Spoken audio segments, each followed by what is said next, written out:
Pois mentras o goberno español fai isto, o PSOE fai isto, o goberno galego non só alega contra esa suba, senón que pon en marcha un plano eólico que vai supor a creación de postos de traballo, vai supor 3.200 novos megavatios eólicos e un investimento asociado de 5.500 millóns de euros que veñen agora, precisamente cando máis falta fan.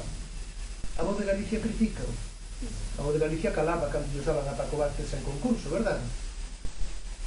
Bueno, pois agora non, o Bloque Nacionalista Galego estes megavatios van a concurso e van para aquelas empresas que poñan sobre a mesa cartos e planos industriais que creen emprego e que ademais se comprometan a dar como mínimo o 10% do rendimento deses parques ao público, o que é de todos. Pois esa é a diferenza entre o que facemos uns e o que fan outros. Mentres o goberno español entende que a solución é a de sempre, se hai problemas e hainos e graves no sector agrario e gandeiro, e se hai problemas hainos e graves no sector pesqueiro, a súa solución é que desaparezan o desguace, o despece dos barcos, e resulta que o goberno galego fai xusto o contrario. Consegue coa oposición e o boicote activo do goberno español, porque as empresas, a FENIL, cando marchou da negociación, foi con chamada previa do señor Puxén, do segundo da Agricultura, un contrato homologado do leite que garante 41 céntimos por litro. Parece pouco, pero que antes non había ningún contrato homologado.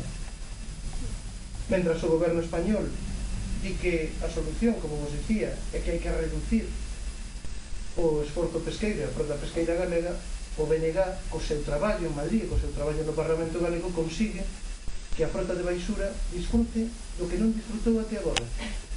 A frota de baixura leva gasolina, non gasóleo, e a gasolina non estaba bonificada até agora, que o BNG se lembrou que sí, que había tamén que bonificala e que tiña que ter como mínimo as mesmas vantaxes e as mesmas bonificacións fiscais que ten o gasóleo. E, en fin, mentras o goberno español aplaude a suba de tipos de xuro do Banco Central Europeo, aí está o Tratado de Lisboa que desapoia, que o Bloque Nacionalista Galego non, e mentras o goberno español di que sí, que está moi ben, e o PSOE aplaude as 65 horas, xornadas de 65 horas que nos quere poñer Europa, pois o Bloque Nacionalista Galego entende que o que hai que facer xusto nesta situación de crise é apostar polos servizos públicos e pola política social. Por iso, onte o Consello da Xunta aprobou o proxecto nacionalista da Lei de Servizos Sociais e por iso estamos poñendo en marcha frente a FEGAM, frente a Touriño, frente ao PSOE, frente ao PP, esa rede galega de servizos sociais, ese sistema público de servizos sociais, de escolas, de residencias e de centros de día. Esa é a diferenza. O Partido Popular que facía? Se hai necesidades nas familias, na xente maior, negocio pros meus amigos. Privatizar, iso sí, con diñeiro público. Que fai o Bloque Nacionalista Galego? E logo diso nos falará con moita máis propiedade, moito máis fundamento que a minha compañeira Tereixa Novo. Criar servizos públicos para satisfacer as necesidades que ten a nosa xente, que ten o noso povo.